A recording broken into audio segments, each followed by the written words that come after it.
Milionário encontra sua ex-esposa com um bebê nos braços, sozinha na fila do aeroporto. Ele não a via há anos e, naquele instante, compreende que nada em sua vida o preparou para o que estava prestes a acontecer.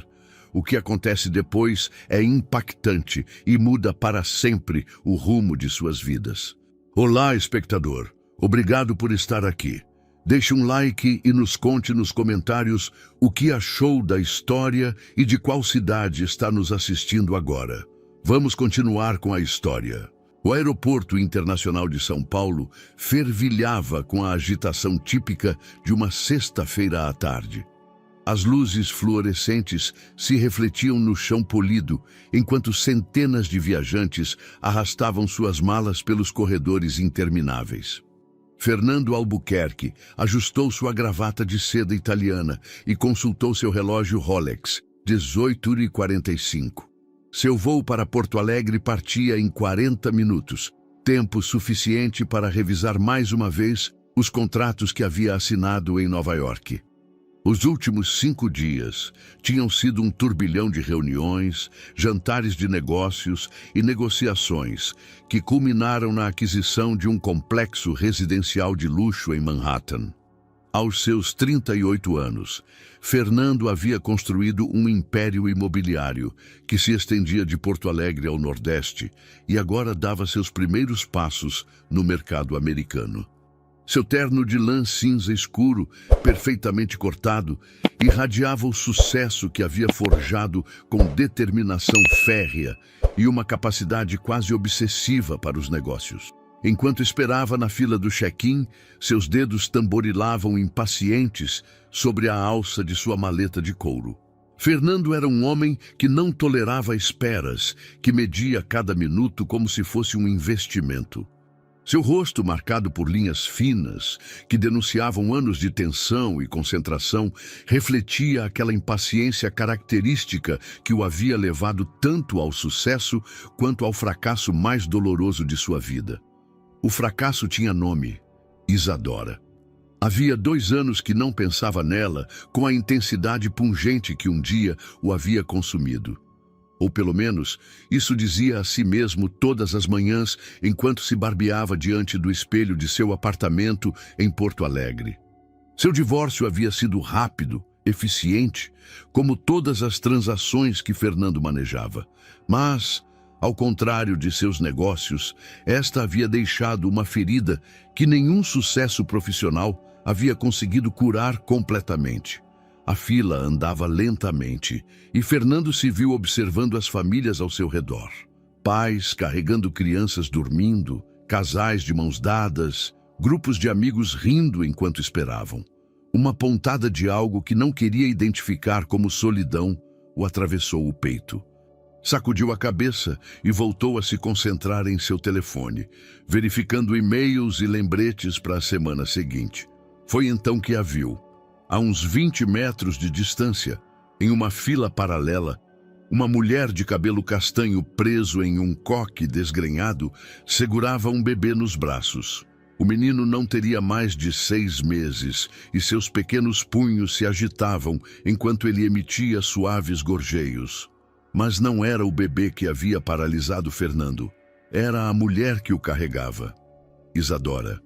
Sua ex-esposa vestia um vestido simples azul marinho, sem joias, exceto pequenos brincos de pérolas.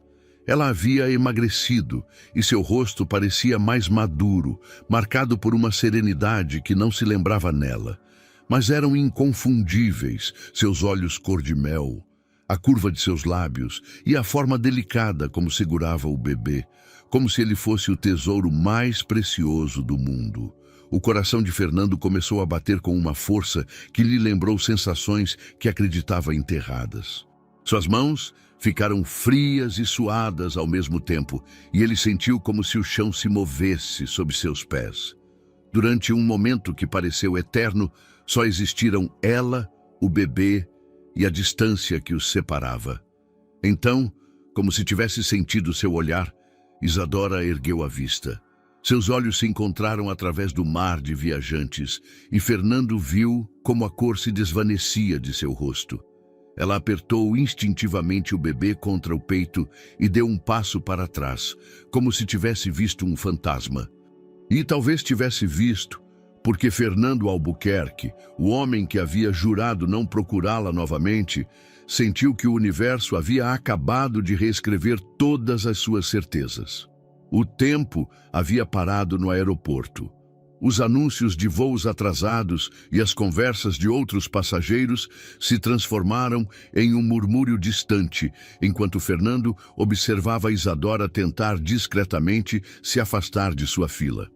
Ela mexia os pés com nervosismo, sussurrando algo para o bebê que agora chorava suavemente, como se tivesse percebido a tensão de sua mãe. Fernando abandonou seu lugar na fila, ignorando os protestos dos passageiros que estavam atrás dele. Seus passos eram decididos, mas sua mente era um caos de perguntas que se atropelavam umas às outras. Como era possível que Isadora estivesse ali? De quem era aquele bebê? Por que ela havia ficado tão pálida ao vê-lo? Enquanto se aproximava, pôde observar com mais detalhes o pequeno. O menino tinha os olhos de uma cor âmbar dourada, estranhamente familiares. Seu cabelo era castanho claro, com pequenos cachos que se agitavam enquanto ele movia a cabeça. Havia algo na forma de seu nariz, na curva de suas sobrancelhas, que lhe parecia perturbadoramente conhecido. Isadora pronunciou seu nome como uma oração, parando a poucos metros dela. Ela se virou lentamente, como se tivesse esperado que aquele momento chegasse inevitavelmente. Seus olhos cor-de-mel estavam brilhantes, não sabia se por lágrimas contidas ou pela adrenalina do encontro. O bebê havia parado de chorar e agora observava Fernando com aquela curiosidade própria das crianças pequenas. "Fernando", respondeu ela com voz quase inaudível. "Não esperava... Não pensei que... O que você está fazendo aqui?" A pergunta saiu mais brusca do que ele havia pretendido. Fernando se esforçou para suavizar o tom, mas a confusão e algo que não queria identificar como esperança o tinham à beira do colapso emocional. "Vim visitar minha irmã em Olinda", mentiu Isadora, evitando seu olhar. Ela queria conhecer o Lucas. "Lucas?" Fernando repetiu o nome. E então, como se as palavras saíssem de algum lugar profundo e primitivo de seu ser, perguntou: "É meu?" A pergunta pairou entre eles como uma bala suspensa no ar. Isadora apertou os lábios e deu outro passo para trás, mas Fernando deu 2 para frente. O bebê, Lucas, estendeu uma mão gordinha para ele e Fernando sentiu seu coração parar completamente. "Não", disse Isadora, mas sua voz tremeu. "Não, Fernando, não temos nada para conversar." "Quando ele nasceu?", insistiu ele, ignorando sua resposta. Seus olhos de empresário, treinados para detectar mentiras nas negociações mais complexas, não perdiam detalhe de cada gesto, cada expressão de sua ex-esposa. "Por favor, Fernando, não faça isso mais difícil", implorou Isadora. Mas ele já havia notado como suas mãos tremiam enquanto ela segurava o bebê. "Quando ele nasceu, Isadora." Sua voz agora era mais firme, com aquela autoridade que havia usado para fechar milhões de reais em contratos. "Há 6 meses", murmurou ela, e Fernando fez os cálculos mentalmente. 6 meses atrás, ele estivera em Porto Alegre, completamente imerso no trabalho, tentando esquecer seu divórcio. Mas antes disso, houve aquela noite. Aquela noite, 3 meses antes de assinarem os papéis do divórcio, quando os dois haviam bebido muito vinho depois de uma discussão particularmente dolorosa sobre a divisão de bens. Eles haviam terminado nos braços um do outro, desesperados por encontrar na intimidade o que já não conseguiam encontrar nas palavras. Tinha sido sua despedida silenciosa, uma última tentativa de seus corpos de se agarrarem ao que suas mentes já haviam decidido abandonar. Lucas escolheu aquele momento para sorrir, um sorriso pequeno e perfeito que revelou 2 diminutos dentes brancos. Seus olhos dourados se fixaram em Fernando com uma intensidade que o desarmaria completamente. Meu Deus, sussurrou Fernando, estendendo uma mão trêmula para o bebê. Ele tem meus olhos. Não! Isadora recuou bruscamente. Não, Fernando, não é o que você pensa. Mas já era tarde demais. A conexão havia se estabelecido, não apenas na mente de Fernando, mas em algum lugar mais profundo, mais instintivo. Lucas gorjeou feliz e tentou alcançar o dedo de Fernando, que não conseguiu resistir a aproximá-lo o suficiente para que o bebê pudesse se agarrar a ele. O aperto era firme, decidido, exatamente como o dele. É meu? Repetiu a pergunta, mas desta vez não foi uma interrogação. Era uma afirmação que brotava do mais profundo de seu ser paternal recém-despertado. Isadora o olhou com olhos cheios de pânico e algo que parecia desespero. Sem dizer palavra, ela se virou e começou a andar rapidamente em direção à saída, com Lucas ainda agarrado ao dedo de Fernando. «Isadora!» gritou ele, mas ela já havia desaparecido entre a multidão, levando consigo o bebê e deixando Fernando com 1000 perguntas e uma certeza que lhe queimava o peito. Sua vida havia acabado de mudar para sempre. Fernando permaneceu imóvel no meio do aeroporto por vários minutos, com a mão ainda estendida, como se Lucas ainda estivesse agarrado ao seu dedo. Os passageiros o cercavam como água fluindo ao redor de uma pedra, mas ele era incapaz de se mover. Em sua mente se repetia uma e outra vez a imagem daqueles olhos dourados, idênticos aos que via todas as manhãs no espelho. O anúncio de seu voo ecoou pelos alto-falantes, mas Fernando o ignorou. Pela primeira vez em 15 anos, ele perdeu um voo. Pela primeira vez em sua vida adulta, algo importava mais do que os negócios. Ele voltou para seu apartamento em Porto Alegre no primeiro voo do dia seguinte, mas não para retomar sua rotina. Durante as 3 horas de viagem, ele havia tomado a decisão que definiria o resto de sua existência.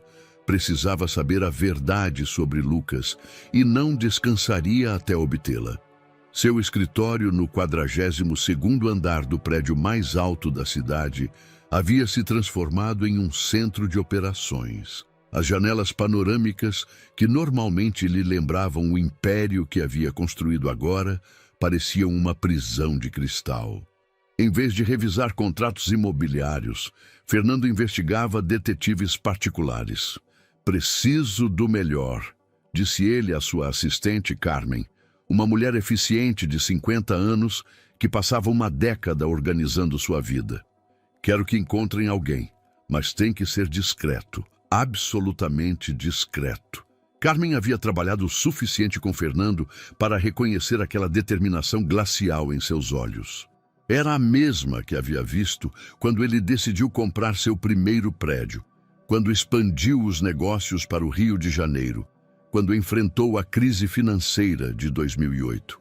Quando Fernando Albuquerque se fixava em um objetivo, o mundo inteiro parecia se reorganizar para cumprir sua vontade.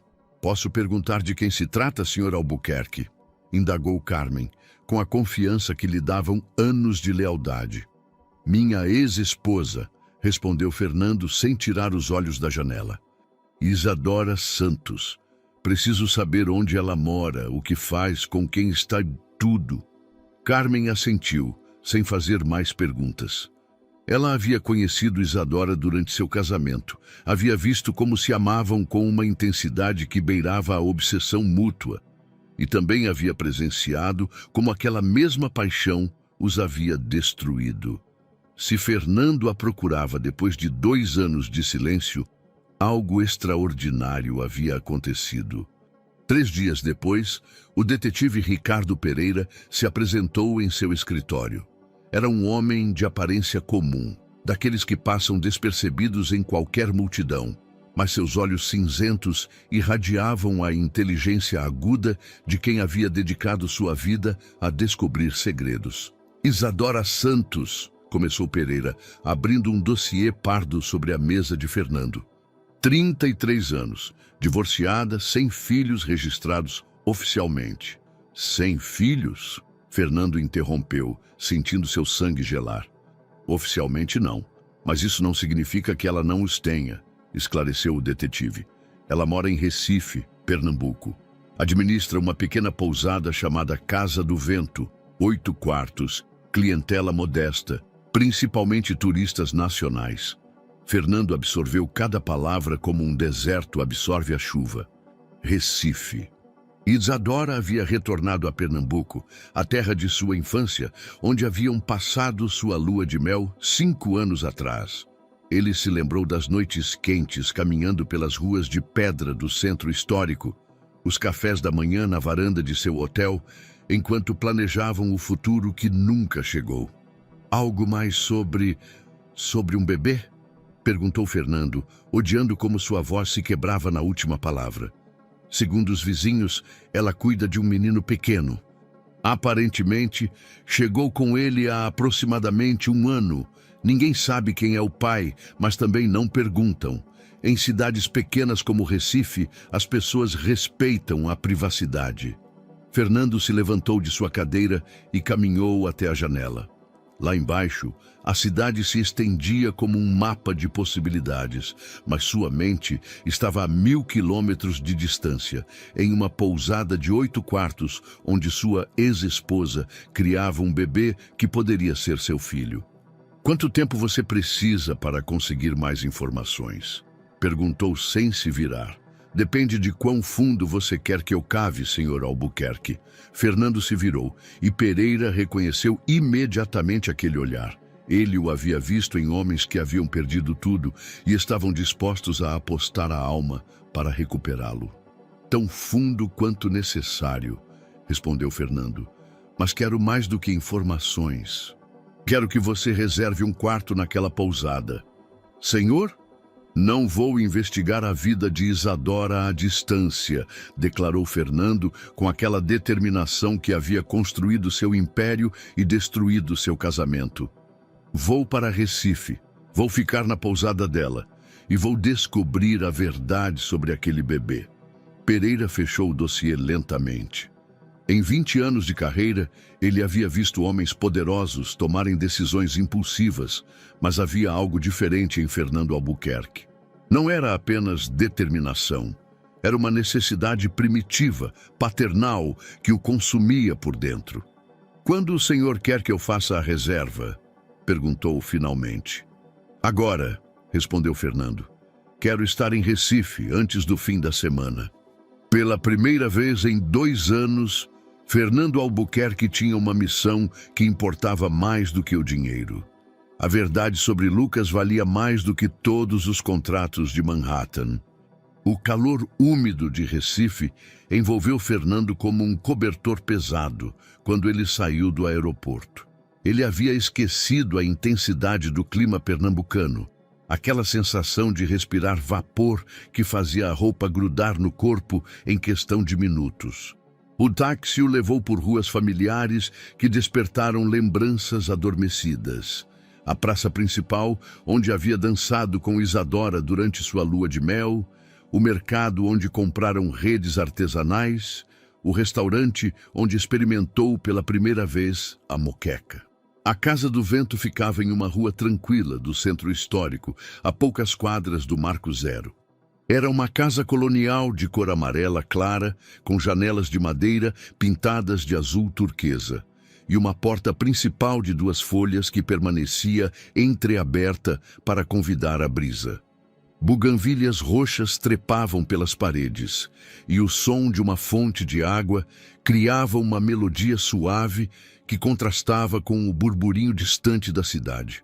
Fernando parou em frente à entrada, com sua maleta de couro em uma mão e uma mistura de nervosismo e determinação correndo por suas veias.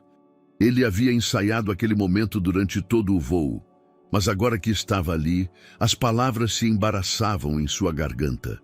O interior da pousada era exatamente como Isadora o teria decorado.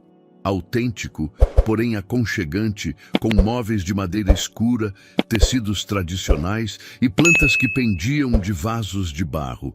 O aroma de café recém-moído e pão doce flutuava no ar, misturando-se ao perfume das flores do jardim interno, e então a viu.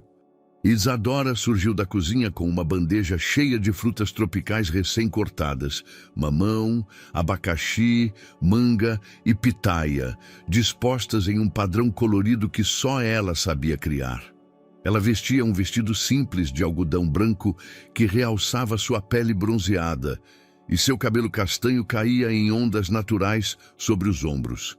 Havia uma serenidade em seu rosto que Fernando não se lembrava, como se ela tivesse encontrado uma paz que durante seu casamento havia sido esquiva. Quando seus olhos se encontraram, a bandeja escapou das mãos de Isadora e se chocou contra o chão de mosaico. O som do vidro quebrando ecoou no silêncio súbito e os pedaços de fruta se espalharam como confete tropical. "O que você está fazendo aqui?" Sua voz era apenas um sussurro, mas Fernando conseguiu ouvir o tremor que ela tentava esconder. "Preciso de um quarto", respondeu ele, surpreso pela firmeza de sua própria voz. "Por uma semana." "Fernando, você não pode..."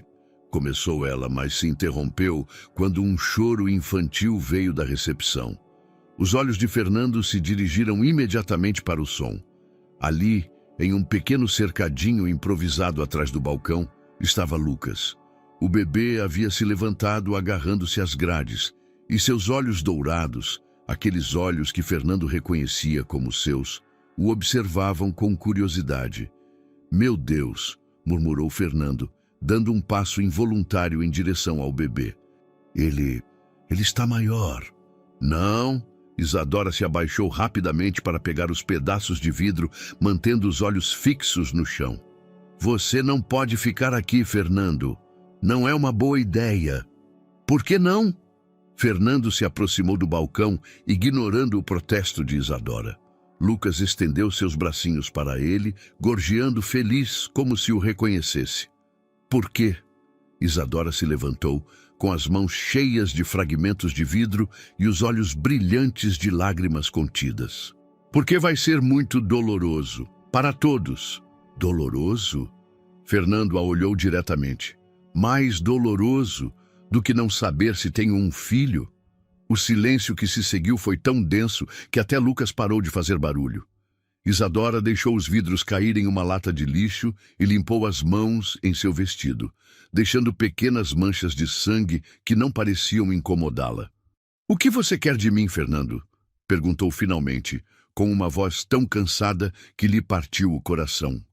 "A verdade", respondeu ele sem hesitar. "Só quero a verdade." Lucas escolheu aquele momento para sorrir, aquele sorriso radiante que iluminava todo o seu rosto, e Fernando sentiu algo se quebrar e se reparar ao mesmo tempo em seu peito. Isadora permaneceu imóvel por vários segundos, como se estivesse travando uma batalha interna entre a honestidade e a autopreservação. Fernando a conhecia o suficiente para reconhecer aquela expressão. Era a mesma que ela tinha quando confessou que havia deixado seu trabalho na editora para seguir seu sonho de abrir uma pousada, ou quando admitiu que seus pais nunca haviam aprovado seu casamento. "Está bem", disse finalmente, com uma resignação que soou mais como derrota do que como aceitação. "Mas primeiro me ajude a limpar isso." Fernando se ajoelhou ao lado dela, pegando os pedaços de vidro maiores, enquanto Isadora procurava uma vassoura. O silêncio entre eles era denso, carregado de anos de palavras não ditas e perguntas sem resposta. Lucas havia voltado a se sentar em seu cercadinho e brincava tranquilamente com alguns blocos de cores, alheio à tensão que eletrizava o ar. "Não há outros hóspedes?" perguntou Fernando, percebendo o silêncio da pousada. "É baixa temporada", respondeu Isadora sem olhá-lo. "E além disso, não é como se eu tivesse muito orçamento para publicidade." Fernando notou as pequenas rachaduras nas paredes, o verniz desgastado dos móveis, a tinta que começava a descascar nas quinas. A Casa do Vento era bonita, mas também mostrava sinais de dificuldades financeiras que Isadora tentava disfarçar com flores frescas e um sorriso que já não lhe alcançava os olhos. Quando terminaram de limpar, Isadora se dirigiu a Lucas e o ergueu em seus braços. O bebê se aninhou contra seu pescoço e Fernando sentiu uma pontada de algo que não sabia se era inveja ou ternura. Sente-se, disse ela, apontando para uma das poltronas de vime do pátio interno. Vou preparar café e depois eu lhe contarei o que você precisa saber. Fernando esperou no jardim, ouvindo os sons da pousada, o gorgolejo da cafeteira, os sussurros suaves de Isadora falando com Lucas, o canto distante dos pássaros tropicais. Quando ela voltou, trazia uma bandeja com café coado e pão de mel, apesar de não ser novembro. Lucas dormia em seus braços, com uma serenidade que contrastava dramaticamente com a tensão dos adultos. Ele não é seu, disse Isadora sem rodeios, como se arrancar o curativo de uma vez fosse menos doloroso. Fernando sentiu como se tivesse recebido um soco no estômago. O quê? Lucas não é seu filho, Fernando. Não biologicamente. Isadora manteve os olhos fixos no bebê enquanto falava. Ele é filho de Gabriela. Gabriela? Fernando demorou um momento para processar o nome. Minha irmã, Gabriela? Sua irmã mais nova, sim. A voz de Isadora se quebrou levemente. Ela morreu durante o parto, Fernando, há 8 meses. O mundo parou. Fernando estava tão obcecado com a possibilidade de Lucas ser seu filho que nunca havia considerado que ele pudesse ser seu sobrinho. Sua irmã Gabriela, a pequena rebelde que havia desaparecido de sua vida depois de uma briga terrível sobre dinheiro e responsabilidades. A irmã com quem ele não falava há 3 anos, muito orgulhoso para dar o primeiro passo em direção à reconciliação. Isso é impossível, murmurou ele. Mas mesmo enquanto dizia isso, começava a ver as semelhanças que havia confundido com paternidade. Os olhos dourados eram um traço familiar dos Albuquerque.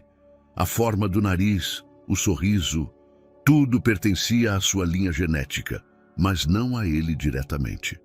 Gabriela me ligou quando soube que estava grávida, continuou Isadora, embalando suavemente Lucas. Ela estava assustada, sozinha. O pai do bebê havia desaparecido quando soube da gravidez. Eu tinha acabado de me mudar para cá, tentando começar de novo depois de nós. Por que você não me disse? A pergunta saiu como um rugido de dor e confusão. Porque ela me pediu, respondeu Isadora com firmeza. Porque ela sabia que, se te ligasse, você tomaria o controle de tudo. Que você a sufocaria com sua necessidade de consertar as coisas, de gerenciar a situação como se fosse um de seus negócios. Fernando quis protestar, mas as palavras se atragantaram em sua garganta, porque Isadora estava certa. Ele teria voado imediatamente, teria movido céus e terras, teria transformado a gravidez de Gabriela em outro de seus projetos de controle e perfeição. Antes de morrer, continuou Isadora, com lágrimas escorrendo silenciosamente por suas faces, ela me pediu para cuidar de Lucas. Ela disse que você era o único parente que ela tinha, mas que você também era o único que não poderia criá-lo. Que sua obsessão pelo controle destruiria a inocência deste bebê, como havia destruído nosso relacionamento. As palavras atingiram Fernando como balas. Cada uma era verdadeira, e cada uma doía mais do que a anterior. Fernando se levantou da poltrona como se tivesse molas, incapaz de processar a informação enquanto permanecia sentado. Caminhou até a fonte do pátio, onde a água caía em cascatas suaves que antes lhe pareciam relaxantes e agora soavam como um constante reproche. Suas mãos tremiam enquanto ele as passava pelo cabelo, um gesto que Isadora reconheceu como sua maneira de lidar com as crises.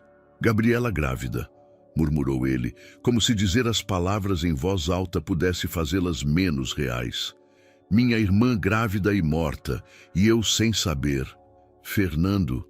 Isadora se aproximou com Lucas ainda em seus braços, mas ele levantou uma mão para detê-la. Não, disse ele com voz rouca. Deixe-me processar isso. Ele se virou para ela E Isadora viu em seus olhos uma vulnerabilidade que não havia presenciado nem mesmo durante os piores momentos de seu divórcio. Ela sofreu? Quando morreu, ela sofreu? A pergunta saiu despedaçada, carregada de toda a culpa que havia começado a se assentar em seu peito como chumbo líquido. Isadora ajustou Lucas em seus braços antes de responder, escolhendo cuidadosamente suas palavras. Foi rápido, mentiu piedosamente. A verdade era que Gabriela havia lutado por 12 horas em um hospital público de Olinda, perguntando uma e outra vez por seu irmão, esperando até o último momento que Fernando aparecesse milagrosamente para consertar tudo como sempre fazia. Ela estava em paz, sabendo que Lucas estaria cuidado. Em paz, Fernando riu com amargura. Minha irmã morreu sozinha, dando à luz ao filho de um covarde que a abandonou, e eu estava... Ele parou, tentando se lembrar do que estava fazendo 8 meses atrás. Estava fechando o negócio dos apartamentos em Ipanema, celebrando com champanhe enquanto minha irmã morria. Você não podia saber, insistiu Isadora, mas Fernando sacudiu a cabeça violentamente. Eu poderia ter sabido se não fosse tão orgulhoso, se eu tivesse respondido às ligações dela. Se eu tivesse... Sua voz se quebrou. Na última vez que conversamos, eu disse que ela era irresponsável, que ela não voltasse a me pedir dinheiro para suas aventuras boêmias. Isso foi há 3 anos, Isadora. 3 anos sem falar com minha irmã. Lucas acordou nos braços de Isadora e começou a chorar suavemente. Instintivamente, Fernando se aproximou e estendeu os braços. Para a surpresa de Isadora, ela permitiu que ele pegasse o bebê. Momento em que Fernando segurou Lucas foi como um raio de conexão. O bebê parou de chorar imediatamente e se aconchegou contra o peito de seu tio, como se reconhecesse algo familiar nele. Fernando sentiu o peso diminuto e perfeito da criança. Aspirou aquele aroma único de bebê que misturava sabonete suave e inocência pura.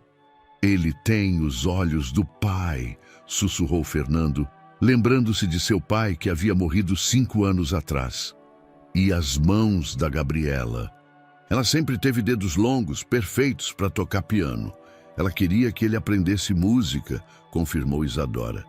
Ela me deixou uma carta. Ela dizia que queria que Lucas crescesse, rodeado de arte e beleza, não de obrigações e responsabilidades. Fernando compreendeu a mensagem implícita nas palavras de sua irmã. Ela não queria que ele criasse seu filho porque temia que o transformasse em uma versão pequena de si mesmo, obcecado pelo sucesso e incapaz de desfrutar a vida. Onde está a carta? Perguntou ele. Isadora hesitou antes de responder. Lá em cima, no meu quarto. Mas, Fernando, não acho que seja uma boa ideia. Eu preciso ler, interrompeu ele com aquela determinação familiar, mas agora tingida de desespero.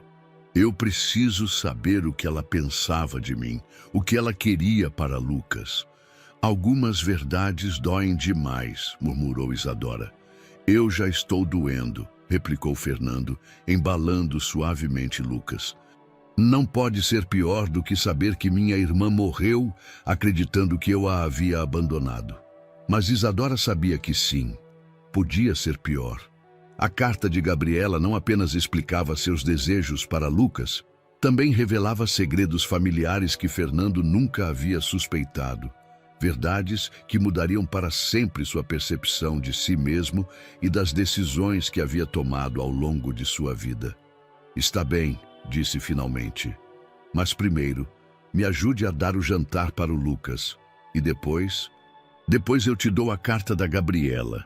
O quarto de Isadora, no 2º andar da pousada, era um refúgio de simplicidade e calor. As paredes cor de creme estavam decoradas com fotografias de lugares que ela havia visitado durante seus anos de solidão. Praias de Fernando de Noronha, ruínas arqueológicas de Bonito, mercados coloridos de Salvador. Em um canto, um berço pequeno onde Lucas dormia cercado de bichos de pelúcia macios e cobertores feitos à mão. Fernando se sentou na cama, enquanto Isadora procurava na gaveta de sua mesa de cabeceira. Suas mãos tremeram levemente quando ela encontrou a carta, um envelope pardo amassado pelo tempo e pelas lágrimas. A letra de Gabriela era inconfundível, cursiva, artística, com aquelas florituras que tanto os havia exasperado quando eram crianças, e ela levava horas para fazer a lição de casa. "Você tem certeza de que quer ler isso?" perguntou Isadora pela última vez, estendendo o envelope a ele. "Eu preciso ouvir a voz da minha irmã mais uma vez", respondeu Fernando, pegando a carta com mãos que ele já não conseguia controlar. O papel era fino, barato, do tipo que se comprava em qualquer papelaria de bairro. Fernando desdobrou as 3 folhas escritas com tinta azul e imediatamente reconheceu o perfume de Gabriela, que ainda se agarrava fracamente ao papel. Lavanda e baunilha, o mesmo que ela usava desde os 15 anos. "Querida Valentina", começou a ler em voz alta, mas sua voz embargou imediatamente. Continuou em silêncio, absorvendo cada palavra como se fossem gotas de água no sertão. "Se você estiver lendo isso, significa que algo deu errado e Caio precisa de alguém que o ame incondicionalmente. Sei que é pedir muito, especialmente depois de tudo o que você passou com Ricardo, mas você é a única pessoa no mundo em quem confio plenamente. Não posso pedir ao meu irmão que cuide de Caio. Não porque não o amo, amo-o mais do que ele jamais saberá, mas porque Ricardo transforma tudo o que toca em uma transação comercial. Seu amor é condicional, baseado em resultados e expectativas. Quando éramos crianças, nunca consegui atender aos seus padrões. Sempre fui muito rebelde, muito artística, muito irresponsável para o seu gosto. Mas há algo que Ricardo não sabe. Algo que nunca lhe contei porque sabia que ele usaria isso para me controlar ainda mais." Ricardo levantou o olhar da carta, sentindo o mundo começar a girar à sua volta. "Valentina, o que mais tem nessa carta?" "Continue lendo", sussurrou ela, sentando-se ao seu lado na cama. "Papai não morreu de infarto como todos acreditam. Ele se suicidou. Deixou uma nota que só eu encontrei, onde explicava que não conseguia viver com a pressão de manter o negócio familiar de pé, que se sentia um fracasso porque Ricardo teve que abandonar a faculdade para salvar a empresa. Queimei essa nota porque sabia que Ricardo se culparia para sempre. Ricardo acredita que é responsável por manter a honra da família, que precisa ser perfeito para compensar as irresponsabilidades do papai. Mas a verdade é que papai era como eu, um sonhador esmagado pelas expectativas. Ricardo se tornou o homem que papai nunca pôde ser, mas ao fazer isso, perdeu a si mesmo. As mãos de Ricardo tremeram tanto que as palavras se embarraram.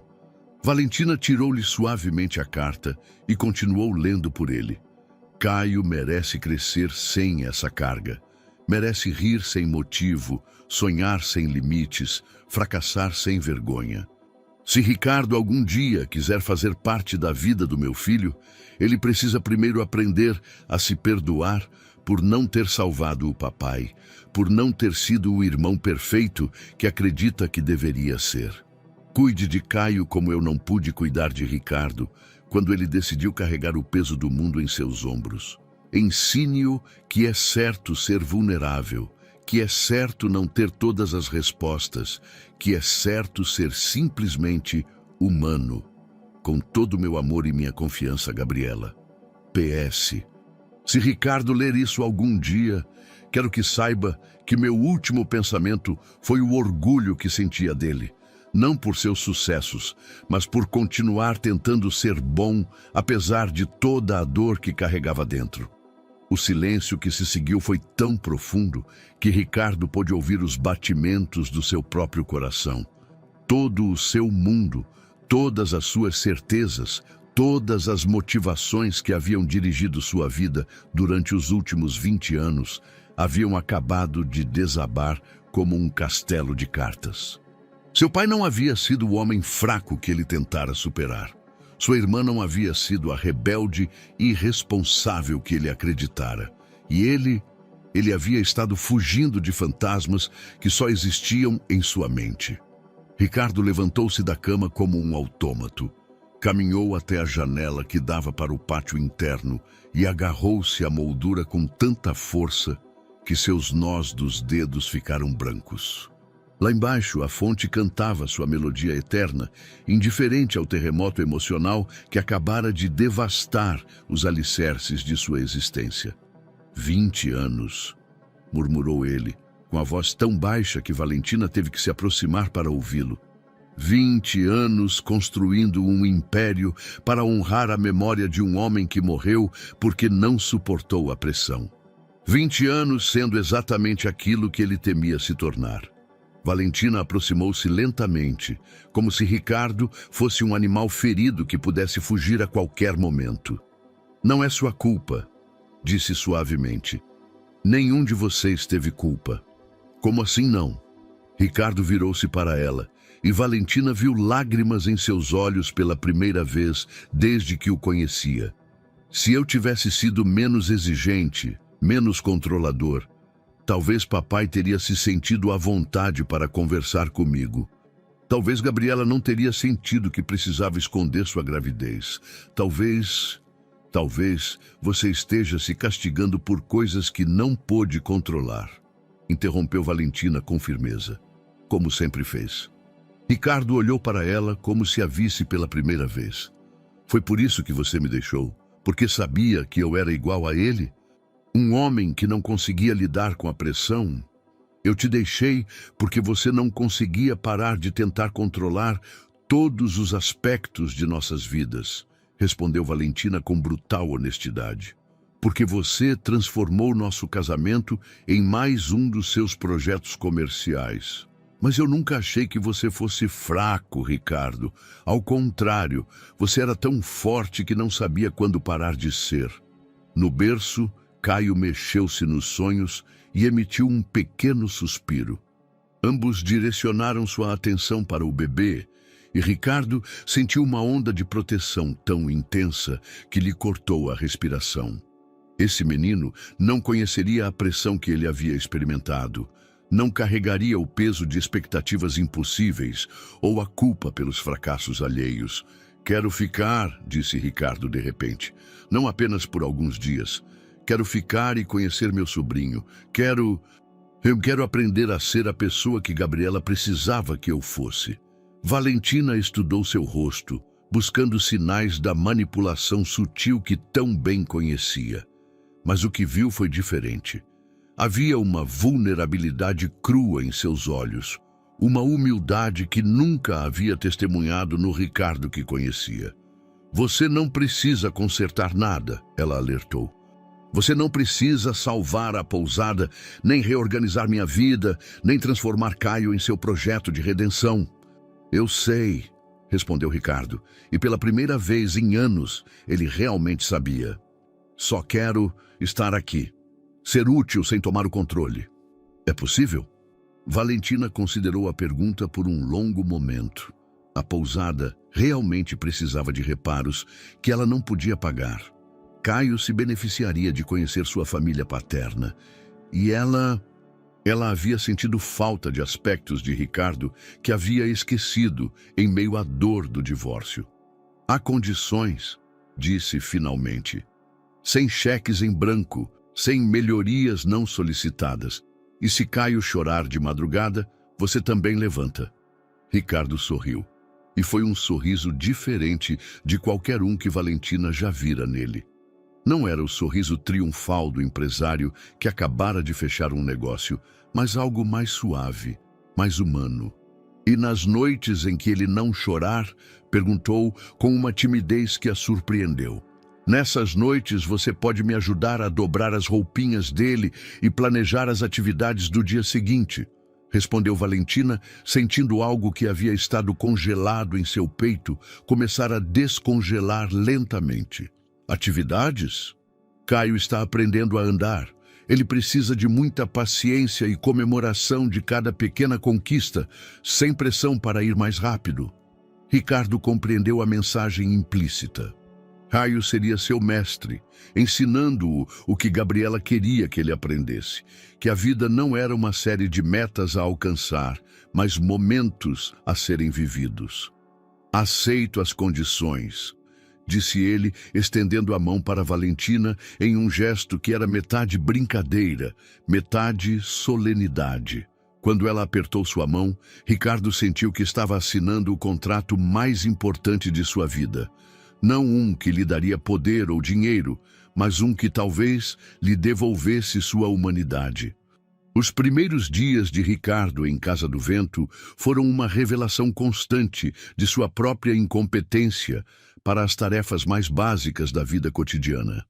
O homem que havia gerenciado negociações milionárias se viu completamente perdido diante de uma fralda suja, e aquele que havia dirigido equipes de construção de arranha-céus não sabia como preparar uma papinha sem que ficasse cheia de grumos.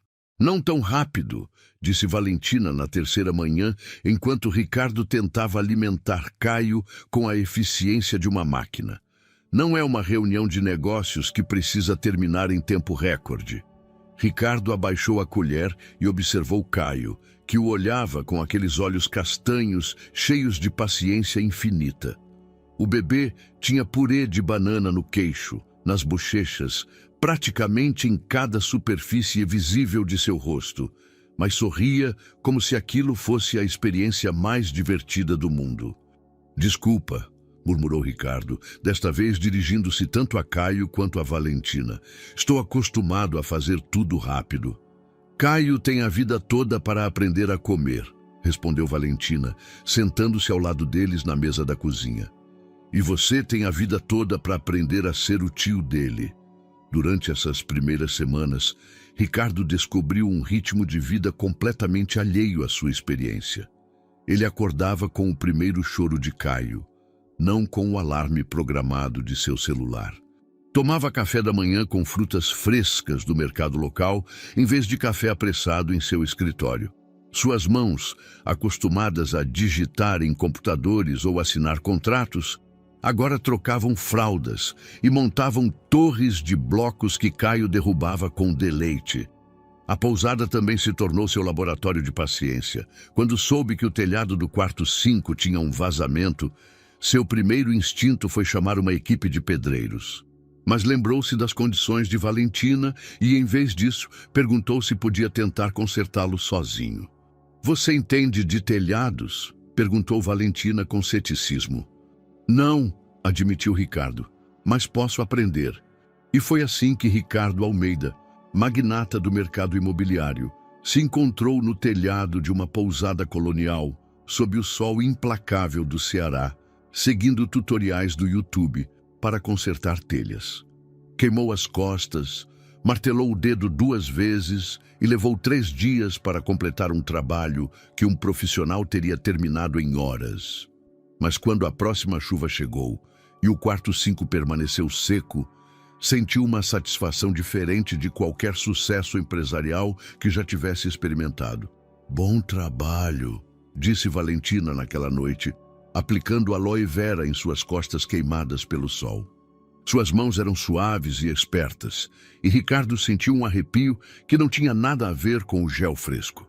Gabriela teria se orgulhado, murmurou ele, sentindo uma nova conexão com sua irmã falecida. Ela sempre dizia que eu devia aprender a fazer coisas com as mãos. Ela sempre viu coisas em você que você não conseguia ver, respondeu Valentina suavemente. As noites se tornaram especiais de uma maneira que Ricardo não havia antecipado. Depois de deitar Caio, ele e Valentina sentavam-se no pátio com chá de camomila, ouvindo os sons noturnos de Fortaleza. Grilos cantando, músicos distantes tocando forró cearense, o murmúrio ocasional de hóspedes retornando tarde do jantar. Durante essas conversas noturnas, Ricardo começou a contar histórias de sua infância que nunca havia compartilhado com ninguém, nem mesmo com Valentina durante seu casamento. Falou de como havia encontrado seu pai chorando uma noite no escritório, sem entender então que era o peso das responsabilidades o que o quebrava.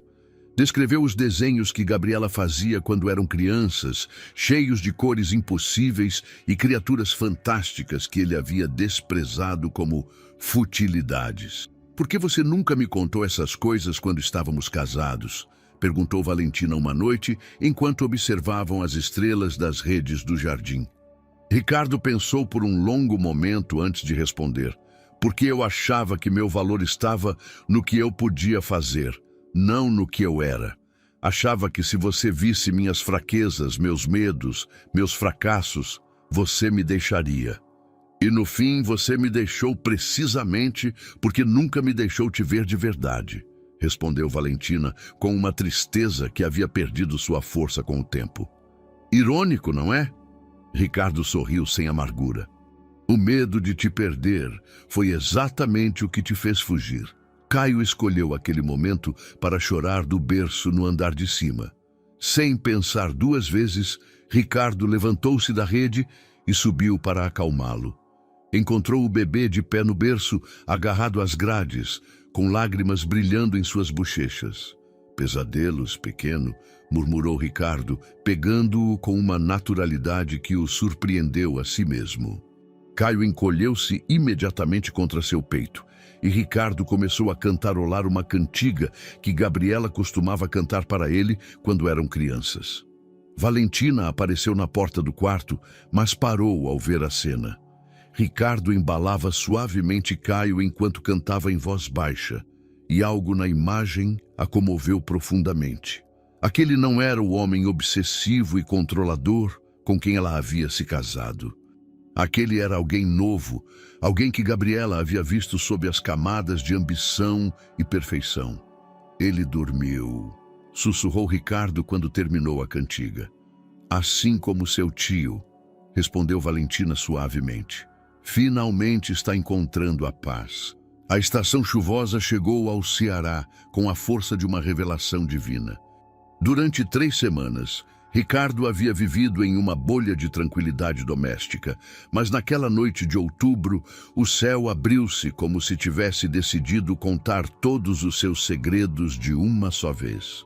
Os raios iluminavam Casa do Vento em flashes dramáticos, e o vento fazia vibrar as janelas coloniais como se fossem instrumentos musicais desesperados. A eletricidade foi embora às 9 da noite, justo quando Ricardo terminava de banhar Caio. O bebê, agora com quase 9 meses, havia aprendido a chapinhar com entusiasmo na pequena banheira, espirrando água por todo o quarto e rindo com aquela alegria pura que só as crianças pequenas possuem. Quando as luzes se apagaram, Caio não mostrou medo. Em vez disso, bateu palmas como se a escuridão fosse outro jogo novo. "Fique aqui com ele", disse Valentina a Ricardo. "Vou pegar as velas de emergência." Mas Ricardo já havia tirado Caio da água e o envolvia em uma toalha macia. "Vamos com você", respondeu. "Os Almeidas não temem a escuridão, certo, campeão?" Caio gorjeou uma resposta que Ricardo interpretou como total concordância. A pousada transformou-se sob a luz dourada das velas. As sombras dançavam nas paredes como espíritos benévolos, e o som da chuva sobre o telhado de telhas criava uma sinfonia que envolvia a casa em intimidade. Os poucos hóspedes que se hospedavam naquela semana haviam se reunido na sala principal, compartilhando histórias e uma garrafa de vinho que alguém havia trazido de Sobral. Ricardo se viu sentado no chão ao lado da lareira, com Caio em seu colo, enquanto Valentina preparava chocolate quente no fogão a gás.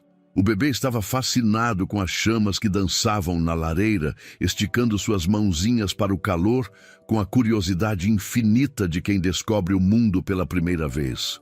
"Papai também amava as tempestades", murmurou Ricardo, mais para si mesmo do que para Caio, mas Valentina o ouviu da cozinha. "Sério?", perguntou ela, aproximando-se com 2 xícaras fumegantes. "Ele dizia que as tempestades lavavam o ar e permitiam que as coisas crescessem", lembrou Ricardo, aceitando a xícara com gratidão. Quando éramos crianças, Gabriela e eu nos escondíamos debaixo das camas durante os trovões, mas papai nos levava para a varanda para ver. As tempestades não são para serem temidas, dizia ele, são para serem admiradas. Valentina sentou-se ao lado dele no chão, tão perto que Ricardo pôde perceber o aroma de seu shampoo misturado com a fumaça das velas. Caio havia dormido em seus braços, com uma expressão de paz absoluta que contrastava dramaticamente com a tempestade que rugia lá fora. "Você sente falta de São Paulo?" perguntou Valentina de repente, com uma pergunta que havia estado evitando durante semanas. Ricardo considerou a resposta enquanto observava as chamas. Fazia um mês que ele não verificava obsessivamente seus e-mails. 3 semanas que não fechava nenhum negócio importante. 20 dias que não acordava com a ansiedade de ser o homem que todos esperavam que ele fosse. "Sinto falta da ideia de São Paulo", respondeu honestamente. "Sinto falta de me sentir importante, necessário, indispensável. Mas não sinto falta da pessoa que eu era lá." "E quem você é aqui?" A voz de Valentina era apenas um sussurro, mas Ricardo a ouviu com perfeita clareza. "Aqui, eu sou o tio de Caio.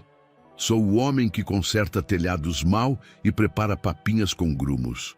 Sou alguém que se permite não ter todas as respostas." Ele fez uma pausa, observando como Valentina o olhava à luz dourada das velas. "Sou o homem de quem você se apaixonou antes de eu decidir que não era suficiente." O silêncio que se seguiu foi carregado de uma eletricidade diferente da tempestade. Valentina colocou a mão sobre a de Ricardo e ele sentiu que todo o calor do mundo se concentrava naquele ponto de contato. "Aquele homem nunca se foi", sussurrou ela. "Só se escondeu sob tantas camadas de armadura que eu pensei que havia desaparecido para sempre." Ricardo libertou uma de suas mãos para tocar suavemente a bochecha de Valentina. "Gabriela estava certa sobre mim, sabe? Na carta dela. Eu transformava tudo em uma transação porque tinha medo de que se eu oferecesse apenas meu coração, não fosse suficiente para que eles ficassem." "Seu coração sempre foi suficiente", respondeu Valentina, inclinando-se para ele. "Era seu medo que eu não conseguia suportar." Quando seus lábios se encontraram, foi como se a tempestade estivesse esperando aquele momento para atingir seu crescendo. O beijo foi suave, hesitante no início, carregado de anos de dor e separação, mas gradualmente aprofundou-se até se tornar uma promessa silenciosa de segundas chances. Caio suspirou nos sonhos em seus braços, como se aprovasse a reconciliação dos adultos que o amavam. Lá fora, a chuva começou a diminuir, mas lá dentro, na calidez dourada de Casa do Vento, algo novo estava nascendo das cinzas do que um dia fora. "Você acha que é possível?" perguntou Ricardo quando se separaram, com suas testas ainda se tocando. "Começar de novo?" "Acho que já começamos", respondeu Valentina, sorrindo com uma felicidade que não sentia há anos. E pela primeira vez desde a morte de Gabriela, Ricardo sentiu que o futuro não era uma montanha impossível de escalar, mas um caminho que ele queria percorrer passo a passo, com Caio e Valentina ao seu lado. A felicidade durou exatamente 3 semanas. Ricardo havia começado a acreditar que sua vida havia encontrado finalmente o equilíbrio que sempre havia buscado sem saber. Casa do Vento florescia sob seus cuidados discretos, mas constantes.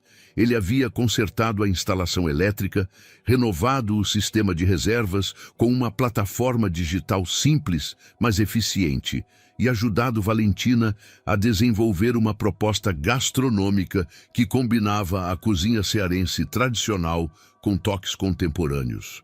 Caio havia dado seus primeiros passos cambaleantes entre os braços de Ricardo e os de Valentina. Um momento que ficou gravado na memória de ambos como um símbolo da nova vida que estavam construindo juntos. O bebê havia crescido, não apenas fisicamente, mas em personalidade. Era curioso, alegre e havia desenvolvido uma conexão especial com Ricardo, que preenchia o vazio que a morte de Gabriela havia deixado no coração do empresário convertido em tio devoto. Naquela manhã de novembro, Ricardo estava no jardim, ensinando Caio a identificar as diferentes flores que cresciam ao redor da fonte, quando um homem desconhecido apareceu na entrada principal da pousada. Era alto, magro, com cabelo preto penteado para trás e um sorriso que não chegava aos olhos. Vestia jeans desgastados e uma camisa de manga curta que revelava várias tatuagens nos braços. "Com licença", disse o homem, dirigindo-se a Ricardo, com um sotaque que revelava origem paraibana. "A senhora Valentina está?" Algo no tom do desconhecido ativou os instintos empresariais de Ricardo. Aquela capacidade de detectar problemas que havia desenvolvido durante anos de negociações complicadas. "Posso perguntar quem a procura?" "Sou Javier Ruiz", respondeu o homem, e depois acrescentou com um sorriso que se tornou mais frio. "O pai de Caio." O mundo de Ricardo parou. Caio, que havia estado brincando com as pétalas de uma rosa, levantou o olhar para o desconhecido com aquela curiosidade inocente das crianças que ainda não aprenderam a temer. Ricardo instintivamente aproximou mais o bebê de seu peito, como se pudesse protegê-lo das palavras que acabara de ouvir. "Isso é impossível", murmurou Ricardo, mas mesmo enquanto dizia, começou a procurar semelhanças físicas entre o homem e Caio. A forma da mandíbula, talvez. A cor do cabelo. "Impossível!" Javier aproximou-se mais um passo. Por que seria impossível um pai querer conhecer o próprio filho? Valentina apareceu da cozinha naquele momento, provavelmente alertada pelas vozes desconhecidas. Quando viu Javier, a cor desapareceu completamente de seu rosto e Ricardo soube imediatamente que as palavras do desconhecido eram verdadeiras. "Javier", sussurrou ela, com uma voz que misturava choque e terror. "O que você está fazendo aqui?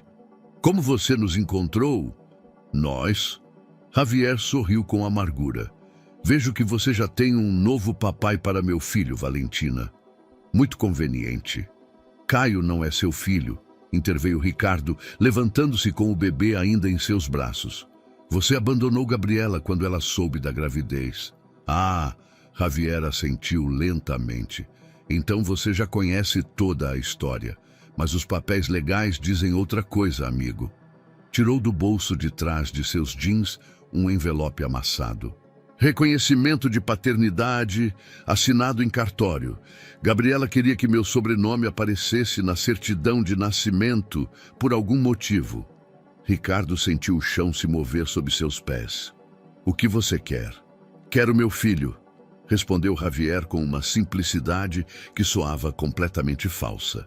"Não é natural que um pai queira conhecer o próprio filho." "Você desapareceu por 8 meses", acusou Valentina, encontrando finalmente sua voz. "Você não atendeu nenhuma das minhas ligações quando tentei te encontrar depois que Gabriela morreu." "Eu estava processando a notícia", respondeu Javier com um encolher de ombros que revelava sua falta de sinceridade. "Mas agora estou pronto para assumir minhas responsabilidades."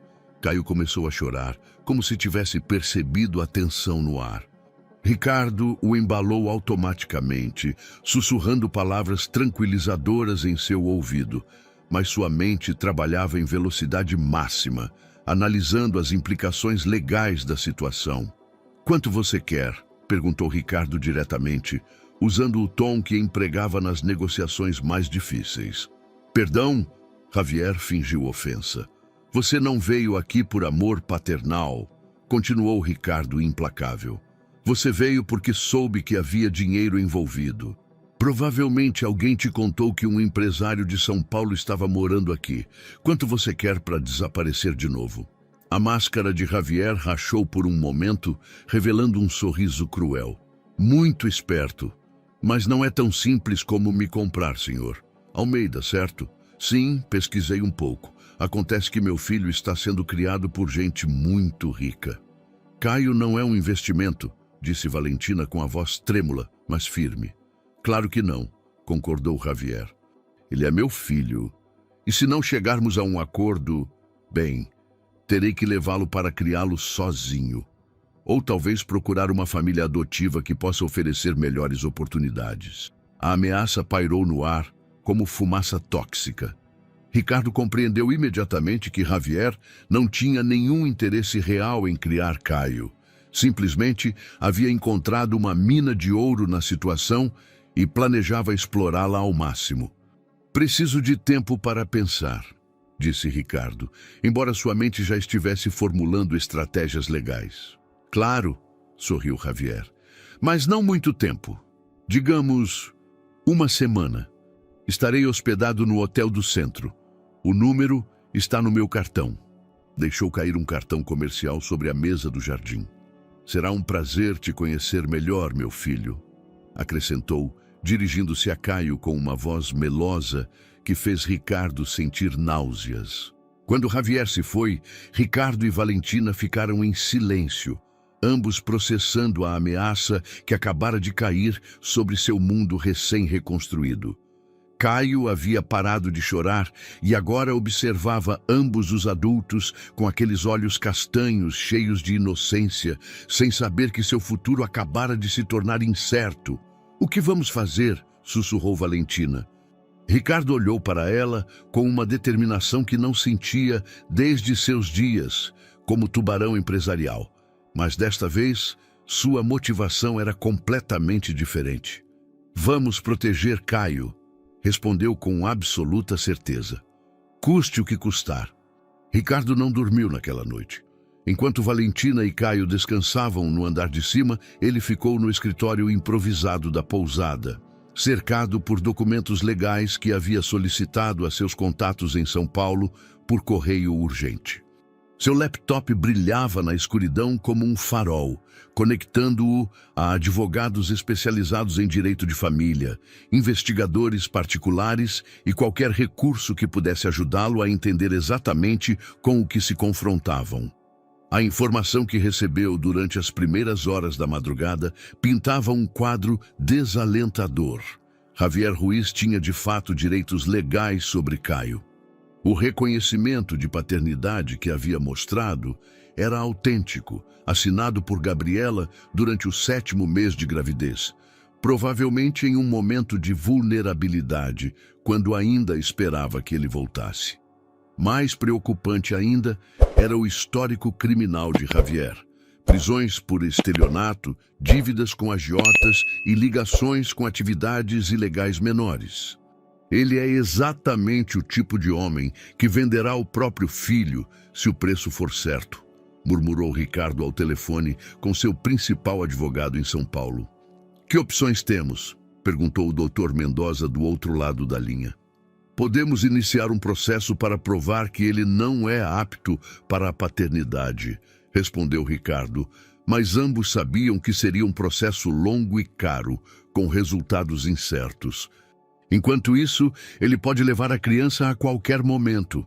Quando o sol começou a nascer sobre Fortaleza, Ricardo havia tomado uma decisão que sabia que Valentina não aprovaria. Ele faria exatamente o que Javier esperava que ele fizesse. Ele compraria seu silêncio e seu desaparecimento. Valentina desceu as escadas com Caio nos braços, ambos descabelados e com os olhos inchados por uma noite de sono interrompido. Caio havia percebido a tensão do dia anterior e estivera inquieto, acordando a cada poucas horas, como se pressentisse que algo ameaçava seu pequeno mundo seguro. Você ficou acordado a noite toda? Perguntou Valentina, observando os papéis espalhados sobre a mesa e as olheiras profundas sob os olhos de Ricardo.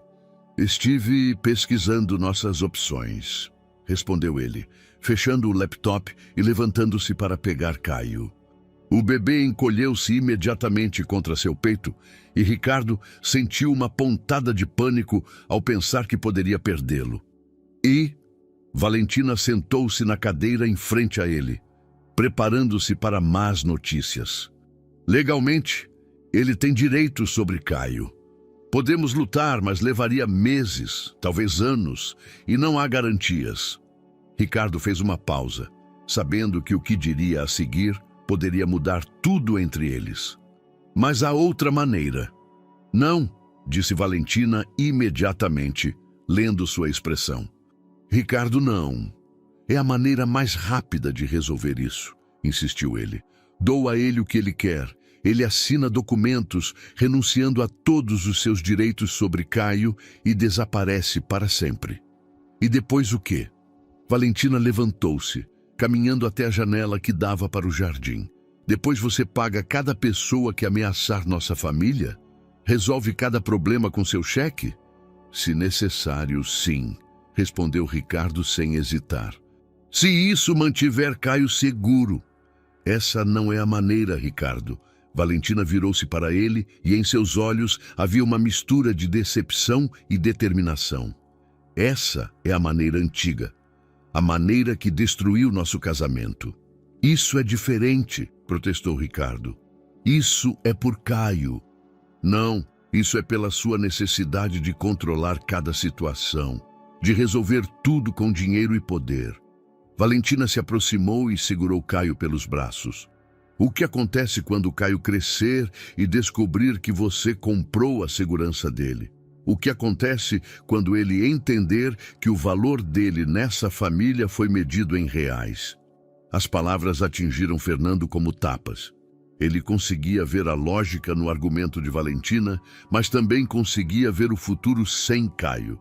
E essa visão era insuportável. Então, o que você sugere? Perguntou ele com uma frustração que lutava para controlar. A gente luta, respondeu Valentina com uma firmeza que surpreendeu os dois. Legalmente, corretamente. A gente prova que Javier não é apto para ser pai. A gente expõe as verdadeiras motivações dele. Isso pode levar anos, objetou Fernando.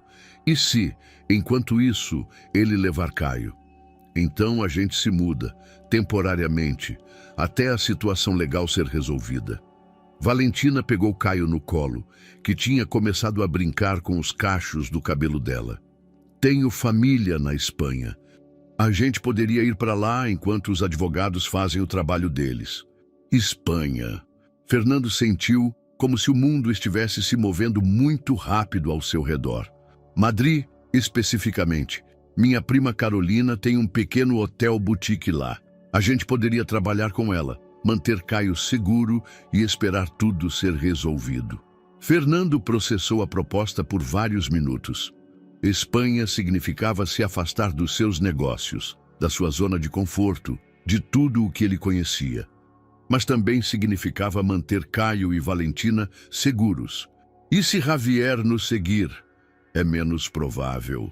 Ele não tem recursos para uma perseguição internacional e os contatos criminosos dele são locais. Valentina fez uma pausa, observando Caio brincar com os dedos de Fernando. Além disso, na Espanha a gente pode se casar. Casar? Fernando levantou a cabeça bruscamente.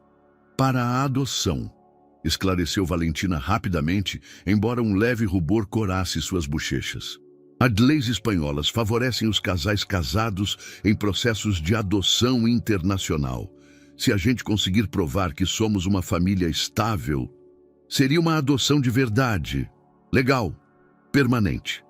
Fernando começou a ver as vantagens do plano. Exatamente. Fernando olhou para Caio, que tinha esticado os bracinhos para ele com aquele sorriso que derretia qualquer resistência. Naquele momento, ele soube que faria qualquer coisa para proteger aquele sorriso, mesmo que significasse abandonar tudo o que tinha construído em Florianópolis. Quando a gente poderia ir? Perguntou ele. Se a gente começar os trâmites hoje, em 2 semanas, respondeu Valentina, e Fernando pôde ver o alívio nos olhos dela ao perceber que ele estava considerando seriamente a ideia. Tudo bem, disse ele finalmente, mas com uma condição. Qual? Fernando sorriu pela primeira vez desde o aparecimento de Javier. Que quando a gente se casar em Madrid, seja pelas razões certas. Os 10 dias seguintes foram um turbilhão de documentos ligações telefônicas urgentes e uma logística complexa que teria esgotado qualquer um menos determinado que Fernando. Enquanto Valentina se ocupava de coordenar com sua prima Carolina em Madrid e preparava discretamente as coisas de Caio, Fernando trabalhava com a eficiência de uma máquina bem lubrificada para liquidar temporariamente seus negócios em Florianópolis e transferir fundos para contas internacionais. Javier ligou 2 vezes para a pousada durante aquela semana, cada conversa mais ameaçadora que a anterior. Fernando tinha conseguido ganhar tempo, dizendo que estava preparando a transferência de uma soma considerável, mas sabia que em breve o homem perderia a paciência. "Está tudo pronto", anunciou Fernando na noite anterior à partida, entrando no quarto onde Valentina estava terminando de arrumar as últimas coisas de Caio. O bebê dormia no seu berço portátil, alheio ao drama que se desenvolvia ao redor dele. Os documentos, todos em ordem. Permissões de viagem para Caio, como meu sobrinho, vistos de trabalho temporário para nós e... Fernando fez uma pausa dramática. Horário marcado no cartório de Madrid para daqui a 3 semanas. Valentina levantou os olhos da mala, com uma expressão que misturava nervosismo e algo que Fernando esperava que fosse expectativa. "A gente vai fazer isso mesmo? Casar ou nos mudar para a Espanha?", perguntou ele, se aproximando para ajudá-la com a bagagem. "As 2 coisas." Fernando sentou-se na beirada da cama, observando como as mãos de Valentina se moviam com eficiência, enquanto ela dobrava as roupas minúsculas de Caio. "Você se arrepende?" "Do quê?" "De ter me dado uma segunda chance. De arriscar sua vida tranquila em Mérida por uma aventura incerta em Madrid." Valentina parou de dobrar as roupas e sentou-se ao lado dele. "Minha vida em Mérida não era tão tranquila como parecia. Era segura, sim, mas também estava incompleta." Ela pegou a mão de Fernando entre as suas. "Caio precisa de uma família completa e eu..." Ela parou, como se as palavras seguintes fossem difíceis de pronunciar. "E você? Eu nunca deixei de te amar, Fernando. Deixei de confiar em você, deixei de acreditar que a gente poderia funcionar junto, mas nunca deixei de te amar." As palavras preencheram algo no peito de Fernando que ele não sabia que estava vazio. "Eu também não", admitiu ele. "Todos esses anos, todas essas noites, trabalhando até tarde, todos aqueles negócios milionários, nada preencheu o vazio que você deixou." Eles ficaram sentados em silêncio por alguns minutos, ouvindo a respiração suave de Caio e o som distante da cidade que se preparava para dormir. Amanhã, eles estariam em um avião rumo a Madrid, deixando para trás não só Javier, mas toda a vida que tinham conhecido. "E se não funcionar?", perguntou Valentina em voz baixa. "E se a gente repetir os mesmos erros em Madrid? Então a gente corrige", respondeu Fernando com uma convicção que o surpreendeu. "Desta vez, eu sei quem eu sou quando não estou tentando ser alguém mais. Desta vez, eu sei que o sucesso não se mede em reais ou propriedades, mas em momentos como este." A manhã seguinte chegou cedo demais e devagar demais ao mesmo tempo. Fernando carregou as malas no táxi que os levaria ao aeroporto, enquanto Valentina fazia uma última verificação da Casa do Vento. Ela tinha deixado a pousada aos cuidados de Helena, uma mulher local de confiança que a administraria até o seu retorno. "Prontos?", perguntou Fernando, pegando Caio nos braços. O bebê vestia um pequeno conjunto de viagem que Valentina tinha comprado especialmente para a viagem e parecia mais interessado em brincar com as etiquetas da bagagem do que em compreender a magnitude da viagem que estava prestes a empreender. Quando o táxi partiu, Fernando olhou pela janela traseira para a Casa do Vento, a pequena pousada amarela que tinha sido testemunha da sua transformação. Lá, ele tinha aprendido a ser vulnerável, a pedir ajuda, a amar sem condições. Lá ele tinha conhecido seu sobrinho e redescoberto a mulher que sempre tinha sido o amor da sua vida. O aeroporto de Florianópolis estava surpreendentemente tranquilo para uma quarta-feira de manhã. Fernando manteve Caio entretido enquanto Valentina cuidava dos trâmites de documentação, seus olhos constantemente examinando o terminal em busca de algum sinal de Javier. Calma, sussurrou Valentina, percebendo a atenção dele. Ele não sabe que a gente vai hoje. Você tem certeza? Eu disse para Helena que, se ele perguntasse por nós, ela dissesse que a gente tinha ido para Cancún por alguns dias. Valentina sorriu com aquela esperteza que Fernando tinha esquecido que ela possuía. Quando ele perceber que a gente não vai voltar, a gente já estará em Madrid. Durante as 3 horas de espera antes do voo, Fernando se viu observando outros viajantes, famílias que se dirigiam a destinos desconhecidos, casais que começavam aventuras juntos. Pela primeira vez na vida, ele era um deles. Não o executivo que viajava a negócios, mas um homem que tinha escolhido o amor e a família em vez da segurança e do controle. Quando finalmente embarcaram no avião, Caio tinha adormecido no peito de Fernando. Valentina se acomodou no assento da janela e Fernando sentou-se ao lado dela, tomando cuidado para não acordar o bebê. Nervoso? Perguntou Valentina enquanto o avião se preparava para decolar. Morto de medo, admitiu Fernando, mas também animado. Quando o avião se elevou sobre a península de Yucatán, Fernando viu como Florianópolis ficava menor abaixo deles. Ele estava deixando para trás um império empresarial, uma vida de luxos previsíveis e a imagem que tinha cultivado durante décadas. Mas em seus braços ele carregava Caio e ao lado dele estava Valentina, e isso era mais valioso que qualquer posse material que ele pudesse ter abandonado. Meu pai teria se orgulhado, murmurou Fernando, pensando em seu pai que tinha morrido sem conseguir se libertar das pressões que agora ele estava escolhendo deixar para trás. Gabriela também, acrescentou Valentina, pegando sua mão livre. E enquanto o avião os levava para a sua nova vida na Espanha, Fernando soube que finalmente estava voando rumo à liberdade que sempre tinha procurado, sem saber onde encontrá-la. 2 anos depois, Madrid, Espanha. O pequeno hotel boutique Casa Esperança, no bairro de Malasaña, tinha florescido além das expectativas mais otimistas de qualquer um. O que tinha começado como um refúgio temporário tinha se tornado o lar de uma família que tinha encontrado o seu equilíbrio perfeito entre a tradição mexicana e a elegância europeia.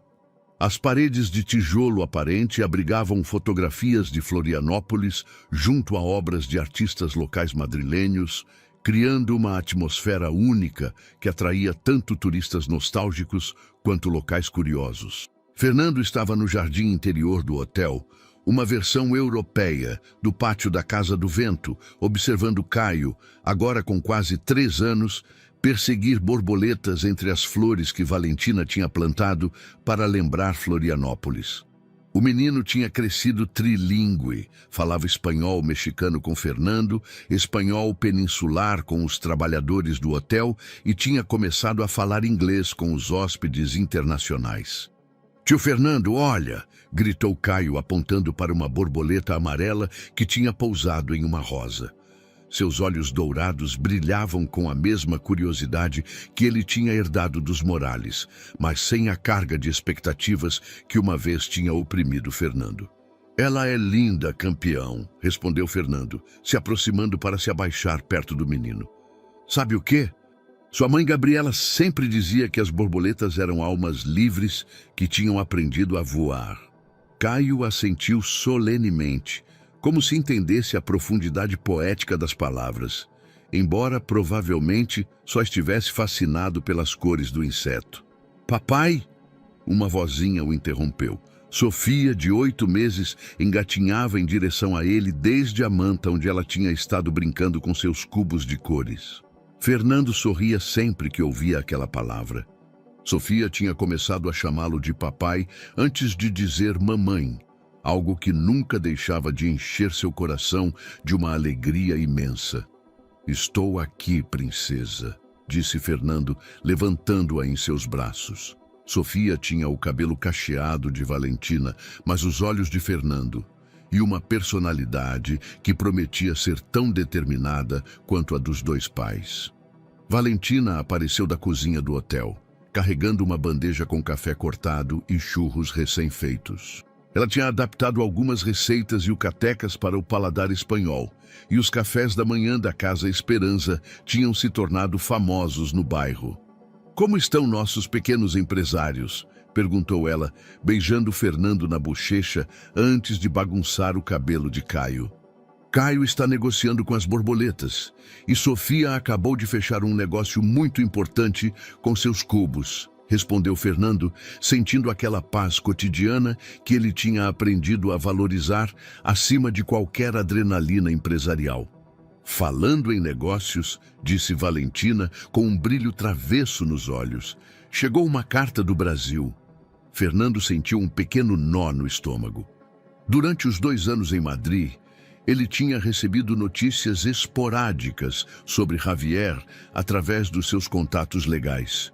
O homem tinha sido preso 6 meses depois da partida deles por fraude e atualmente cumpria uma pena de 3 anos. Os documentos de renúncia à paternidade tinham sido assinados como parte de um acordo legal, libertando finalmente Caio de qualquer reclamação futura. "Boas notícias?", perguntou Fernando, embora o sorriso de Valentina já lhe tivesse dado a resposta. "As melhores", confirmou ela, estendendo um envelope oficial. "A adoção de Caio foi ratificada oficialmente pelo Tribunal de Madrid. Legalmente, você é o pai dele." Fernando leu o documento com mãos trêmulas. Depois de 2 anos de procedimentos legais, Caio Morales Herrera era oficialmente seu filho. Não por biologia, não por obrigação, mas por escolha consciente e amor incondicional. "Isso significa que eu não preciso mais ir embora?", perguntou Caio, com aquela intuição infantil que às vezes surpreendia os adultos. "Significa que somos uma família para sempre", respondeu Fernando, se ajoelhando para ficar na altura do menino. "Significa que não importa o que aconteça, você é meu filho e eu sou seu pai." Caio assentiu seriamente e então, com a alegria espontânea das crianças, gritou: "Sofia, a gente é irmão para sempre!", antes de correr para abraçar sua irmã, que riu encantada, embora não entendesse as palavras. Naquela noite, depois de deitar as crianças, Fernando e Valentina se sentaram na varanda do hotel, observando as luzes de Madrid que se estendiam até o horizonte.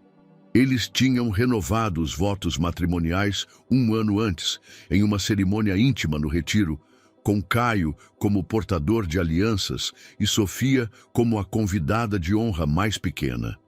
"Você sente falta da adrenalina dos grandes negócios alguma vez?", perguntou Valentina, se aconchegando no ombro de Fernando.